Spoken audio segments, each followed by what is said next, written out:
Assalamualaikum warahmatullahi wabarakatuh. Waalaikumsalam warahmatullahi wabarakatuh. Bagaimana kabarnya kalian pada hari ini? Alhamdulillah. Sehat? Nah, sebelum kita masuk ke dalam materi, mari kita sama-sama berdoa. Bismillahirrahmanirrahim. Allahumma inna nas'aluka bi an tusalli wa tusallim ala sayyidina Muhammadin wa ala sairil anbiya'i wal mursalin wa ala alihim wa sahbihim ajma'in wa an tu'ammilana wa tawwaqana wa tarfana bi fururina ila yaumiddin wa an tansurana wa taftahu alaina wa tarzuqana wa tahfazana wa taghfir lana wa jami'il muslimin ya Allah ya Hayyu ya Qayyum la ilaha illa anta. Kemudian Pak Guru ingin mengecek tentang kehadiran Bapak Hafizah, baik Hayatun Dwi Jayanti, kemudian Diana Sahratul Aini, Dina Nirmala. Pak Guru ingin menanyakan, misalnya atau pernahkah kalian itu mengalami demam? Kemudian bagaimana dampaknya terhadap kesehatan kalian? Apa yang bisa jawab? Panas. Nah, pertama rasanya adalah panas dingin. Kemudian yang kedua mual, yang ketiga kita lemes ya. Itulah salah satu contoh migrasi virus.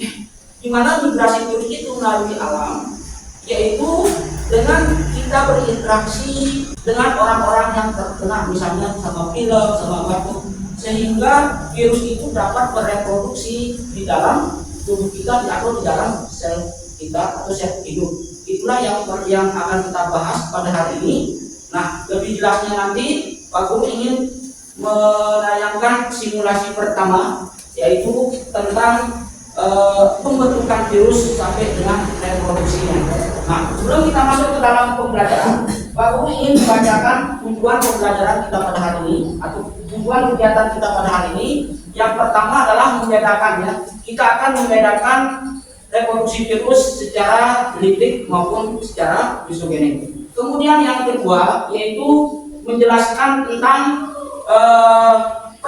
menjelaskan tentang peran virus dalam kehidupan manusia. Nah, lebih jelasnya lagi, Pak Guru akan memberikan simulasi tentang pembentukan virus, kemudian peran virus dan reproduksi virus secara litik maupun secara isogenik. Pertama di sini struktur tubuh. Di struktur tubuh itu terdiri dari silokom lipid. Kemudian yang kedua RNA virus atau yang biasa disebut dengan asam nukleat atau biasa dikatakan enzim resistor transkriptase. Kemudian selubung protein. Di mana komponen kedua ini, ya, di mana komponen kedua ini adalah komponen utama yang dimiliki oleh virus itu sendiri. Lipid digunakan untuk menempel atau digunakan untuk menginjeksi, kemudian menggunakan virulitasnya. Lipid ini digunakan untuk melindungi. Sebenarnya fungsi utama dari selubung lipid ini adalah melindungi DNA yang dimiliki oleh virus yang terdapat di dalam sel virus tersebut. Kemudian selubung protein ini fungsinya untuk membagi atau memisahkan antara DNA dengan pembungkus daripada selaput atau selubung lipid ini. Kemudian yang kedua, bentuk-bentuk selubung protein dan kapsid daripada virus. Yang pertama kita mulai dari bentuk yang helix atau yang berbentuk batang. Ini adalah salah satu virus pemakan tembakau yang disebut dengan virus mosaik tobacco. Kemudian yang ketiga adalah lempen dasar, di mana lempen dasar ini digunakan nanti untuk menginjeksi, artinya digunakan untuk merusak tempat tinggalnya. Kemudian selaput ekor, fungsi utamanya digunakan untuk pelekatan kepada reseptornya. Kemudian yang terakhir yaitu dia kembali mencampurkan DNA antara DNA virus dengan DNA. Apa peran daripada bakteriofag pada klasifikasi bakteri E. coli pada masalah yang pertama tadi. Anu Pak, dia makan bakterinya, dia rusak sel-selnya itu. Kemudian Dia merusak inangnya. ya, oke. Jadi yang pertama tadi dikatakan adalah pertama dia merusak ligamen atau sel inangnya. Kemudian yang kedua dia memecah, dia memecah sel Nah, lebih jelasnya lagi, Pak Guru ingin memberikan simulasi yang kedua tentang bagaimana proses daripada reproduksi virus ini secara litik maupun secara lisogenik. Virus dapat bereproduksi dengan cara siklus litik dan siklus lisogenik. Untuk pemodelan reproduksi virus, kita menggunakan virus T4 atau bakteriofag. Mari kita membahas kedua siklus tersebut secara rinci. Yang pertama, kita akan membahas tentang siklus litik. Cara reproduksi tipe ini selalu diakhiri dengan lisis atau pecahnya sel inang untuk melepaskan bakteriofag baru. Oleh karena itulah, siklus ini disebut sebagai siklus litik. Sel inang yang mengalami lisis selanjutnya akan mati. Virus yang menyebabkan pecahnya sel inang disebut virus virulen. Contoh virus virulen adalah bakteriofag T4, yaitu virus yang menginfeksi bakteri E. coli. Siklus litik terdiri dari 5 tahap, yaitu perlekatan, penetrasi, replikasi dan sintesis, perakitan, serta pembebasan fag. Tahap pertama adalah perlekatan absorpsi. Perlekatan adalah peristiwa melekatnya fag pada dinding sel bakteri. Fag melekat pada sel bakteri melalui ekor dan serabut ekornya. Perlekatan tersebut hanya terjadi pada tempat khusus yang sesuai. Tempat yang sesuai itu disebut sebagai reseptor. Reseptor harus benar-benar cocok bagi fag, karena jika tidak, virus tidak dapat melakukan perlekatan. Dengan kata lain, tidak setiap virus dapat melekat pada sembarang inang. Tahap kedua dari siklus litik adalah penetrasi. Penetrasi merupakan peristiwa penyuntikan DNA fag ke dalam sel bakteri. Pada peristiwa ini, DNA fag masuk ke dalam sel, sedangkan selubung proteinnya tetap tinggal di luar sel. Fag menghasilkan enzim lisozim yang dapat merusak dinding sel bakteri sehingga mempermudah penetrasi. Tahap selanjutnya adalah replikasi dan sintesis. Bagian virus yang memasuki sel adalah DNA pembawa informasi yang diperlukan bagi sintesis partikel-partikel virus baru. DNA virus atau fag yang masuk tadi segera mengambil alih perlengkapan metabolisme sel inang. DNA fag mengambil alih ribosom sel bakteri untuk menyintesis protein virus yang berupa enzim. Enzim virus menyebabkan replikasi DNA fag. Bersamaan dengan itu, DNA bakteri dirusak dan sintesis DNA serta protein bakteri juga dihentikan.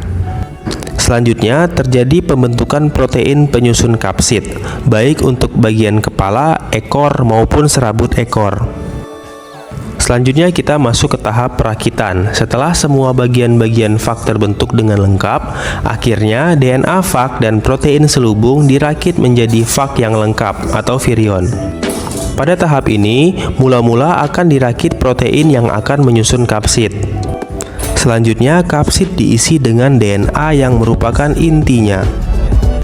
Setelah itu baru ditambahkan komponen ekornya. Dari pemaparan simulasi yang tadi, kira-kira kesimpulan dari semua permasalahan itu apa? Dan silakan ditanyakan kembali. Tadi Pak ada di materi yang pertamanya itu apa maksudnya bakteri disembriskan di benda itu? Jadi bakteri dikristalkan sehingga dia bisa menjadi bakteri hidup. Artinya bakteri itu diencerkan. Karena bakteri itu adalah suatu organisme yang mempunyai ciri-ciri yang sangat unik. Kenapa dikatakan unik? Karena dia mempunyai ciri-ciri dua di dalam satu bentuk makhluk hidup. Pertama, jika dia dikatakan sebagai makhluk hidup, ciri yang utamanya itu dia tidak bisa hidup di dalam sel hidup. Artinya dia tidak bisa hidup tanpa ada makhluk hidup. Silakan bentuk sebuah kelompok yang telah ditentukan kemarin, ya, silakan buat kelompok. Kemudian kita sama-sama mendiskusikan. Nah, sebelum kita mulai kegiatan pada hari ini, kalian itu kan sudah membuat produk kreatif ya. Kalian itu sudah membuat produk kreatif. Nah, sebelum kita lanjut ke kegiatan selanjutnya, Pak Guru ingin menyampaikan bahwa di dalam mengerjakan proyek pada hari ini diberikan waktu 30 menit ya, di dalam pengerjaan proyek pada hari ini atau proyek kreatif pada hari ini, waktu pengerjaannya adalah 30 menit. Kemudian yang kedua, silakan didiskusikan ya, didiskusikan permasalahan yang terdapat di dalam simulasi yang tadi ya. Kemudian Pak Guru ingin menyampaikan bahwa kegiatan pada hari ini resmi dibuka. Kelompok 1, kemudian kelompok 2,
sudah ada yang selesai? Ada. Assalamualaikum warahmatullahi wabarakatuh. Waalaikumsalam warahmatullahi wabarakatuh. Agar lebih berkahnya, mari kita buka dengan membaca alas-alat. Bismillahirrahmanirrahim. Baik, kami dari kelompok 1 mempresentasikan hasil ujian kelompok kami. Akan dibacakan oleh penyaji pertama. Produk sederhana yang kami buat ini dibuat dari bahan sederhana yang didapatkan dari alam sekitar. Bahan dan alat: karton manila, kardus bekas, lem, gunting, dan spidol. Dan langkah kerjanya membuat pola dengan kardus bekas dan gambar replikasi virus. 2. Merakit pola sesuai dengan diagram Z. 3. Memberikan keterangan pada setiap fase. Ini yang dapat kami sampaikan. Terima kasih. Baiklah, itu hasil dari kerja kelompok kami. Ya, mohon maaf bila ada kesalahan kata yang diucapkan. Terima kasih atas perhatiannya, dan assalamualaikum warahmatullahi wabarakatuh. Waalaikumsalam warahmatullahi wabarakatuh. Bismillahirrahmanirrahim. Assalamualaikum warahmatullahi wabarakatuh. Waalaikumsalam warahmatullahi wabarakatuh. Kami dari kelompok 2 mempresentasikan. Sebelum ini, marilah kita terlebih dahulu melafazkan al-basmalah. Bismillahirrahmanirrahim. Baiklah, langsung saja di sini kita akan mempresentasikan tentang virus.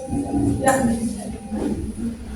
Yang akan dijelaskan oleh saudara kita dan Rasulullah. Oke, sekarang saya akan menjelaskan tentang DNA virus. Yang pertama, kromosom bakteri. Virus menempel pada salinan dan menginjeksikan DNA. Setelah itu, DNA virus meningkat dan memasuki siklus lipid dan disogenik. Setelah itu, protein disintesis dan dirakit menjadi virus utuh. Dan yang terakhir, sel mengalami lisis dan melepaskan virus-virus baru. Kadang-kadang, yang kelima, kadang-kadang virus keluar dari kromosom bakteri menginisiasi siklus lipid, siklus disogenik. Jauh disogenik tahapannya, kadang-kadang virus keluar dari kromosom bakteri menginisiasi siklus lipid. Setelah itu banyak pembelahan sel menghasilkan koloni bakteri yang terinfeksi virus. Yang ketiga, bakteri bereplikasi secara normal, menyalin virus dan mewariskannya kepada sel anak. Dan yang terakhir, DNA virus berintegrasi ke dalam kromosom bakteri menjadi virus baru. Sekian yang saya jelaskan dan terima kasih. Akan ada yang menanggapi dulu. Jelaskan kedudukan virus dalam klasifikasi makhluk hidup. Baik, di sini soal dari saya bisa yang akan dijawab oleh Siti Halimah Hidayah. Banyak bersemangat. Baik, saya akan menjawab soal dari saya bisa. Jelaskan kedudukan virus dalam klasifikasi makhluk hidup. Virus termasuk bagian dari mikroorganisme. Dinamakan bagian dari mikroorganisme karena merupakan makhluk hidup dengan ukuran hanya beberapa mikro atau mungkin lebih dari itu, karena satu mikro sama dengan 0,001 mm. Nah, kita berikan hapus dulu untuk kelompok.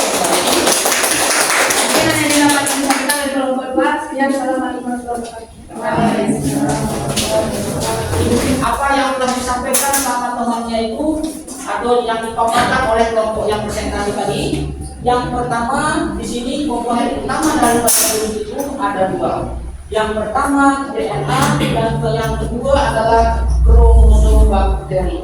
Mana kedua alat ini akan digunakan di dalam proses replikasi atau yang biasa disebut dengan reproduksi atau biasa disebut dengan penggandaan. Di mana ada 2 cara virus itu melakukan reproduksi. Pertama siklus lipid dan yang kedua adalah siklus isogenik. Tahapannya siklus lipid ini seperti permasalahan yang tadi ada di lima. Pertama, virus itu menempel, kemudian dia menginjeksi atau memasukkan DNA-nya ke dalam sel bakteri. Kemudian yang kedua dia itu penetrasi, di mana pada saat penetrasi ini DNA virus itu membuat rantai kapsomer salinan, artinya dia menyalin rantai kapsomer yang dimiliki oleh bakteri tersebut, sehingga dia membuat salinan lagi seperti melingkar. Dan kemudian setelah dia membuat salinan dan membentuk rantai polimer, virus itu memasuki proses lisis atau proses lipid ataupun proses isogenik. Kemudian yang kedua yang selanjutnya yaitu di sini adalah perakitan. Di mana pada saat proses perakitan ini pion-pion baru yang belum lengkap, pion-pion baru yang belum lengkap dirakit di dalam satu tempat untuk menghasilkan virus-virus baru. Setelah perakitan, protein yang ada pada virus akan disintesis, akan dikeluarkan dan dirakit menjadi virus-virus baru. Kemudian setelah dia merakit, ini terjadi lisis atau pecahnya sel inangnya, kemudian virus-virus baru itu keluar. Dia keluar ke proses yang namanya proses isogenik. Nah, proses isogenik itu tidak jauh berbeda. Dia tidak jauh berbeda dengan proses lipid tersebut. Di mana pertama dia menempel. Dia menempel pada di proses yang keempat ini terjadi pembelahan sel berkali-kali karena sudah dikuasai oleh virus tersebut. Kemudian yang terakhir, posisi yang terakhir yang ada pada isogenik ini, kadang-kadang itu virus itu keluar dia keluar dari kromosom. Kromosom yang dimiliki oleh bakteri, kemudian dia kembali lagi ke proses siklus pipit, yaitu ke proses menginfeksi kembali. Begitu dan seterusnya, begitu dan seterusnya. Nah, inilah yang bisa kita sampaikan pada hari ini. Silakan dibacakan kita kesimpulan pada hari ini. Ciri utama virus dengan organisme parasit obligat karena virus hanya bisa berkembang biak dalam sel hidup. Dan B, bukan hanya virus bakteriofag atau T4 saja bisa bereproduksi dengan cara litik dan zoonotik. Akan tetapi virus influenza, Aedes, dan coronavirus atau COV2 juga melakukan replikasi secara litik dan zoonotik. Dan C, peran virus terhadap kehidupan manusia dapat dibagi menjadi dua, yaitu satu, ada yang menguntungkan seperti pembuatan vaksin, rekayasa dan genetika untuk pembuatan antibiotik karena virus bias dikristalkan atau diencerkan. Dua, ada yang merugikan seperti menyebabkan penyakit pada manusia, hewan, dan tumbuhan seperti penyakit Aedes, cacar, Ebola, dan influenza pada hewan, flu lele, flu babi, antrak, penyakit mulut, dan flu. Dan pada tumbuhan seperti menyebabkan mosaik pada daun tanaman berkembang, penyakit kulit pada daun tomat akibat bean, golden mosaik virus, daun menggulung akibat kulit yellow mosaik virus. Sebelum kita akhiri, Pak Guru ingin memesankan bahwa untuk pengerjaan soal yang telah dikirim lewat WA Guru bisa dikerjakan di rumah besok atau sebatasnya 1 minggu, ya. Sebatasnya 1 minggu untuk pengerjaan soal pembahasan yang hari ini yang telah Pak Guru kirim dalam WA. Ingin menanyakan, apakah kalian senang belajar pada hari ini? Senang. Nah, oleh sebab itu, Pak Guru ingin menyampaikan bahwa jangan hanya senang di sekolah saja, ya, belajar di sekolah saja, senang belajar di sekolah saja, tetapi silakan belajar lagi di rumah, ya. Nah, itulah yang bisa Pak Guru sampaikan pada hari ini. Mudah-mudahan ada manfaatnya bagi diri Pak Guru dan kalian. Sekian dan terima kasih. Wassalamualaikum warahmatullahi wabarakatuh.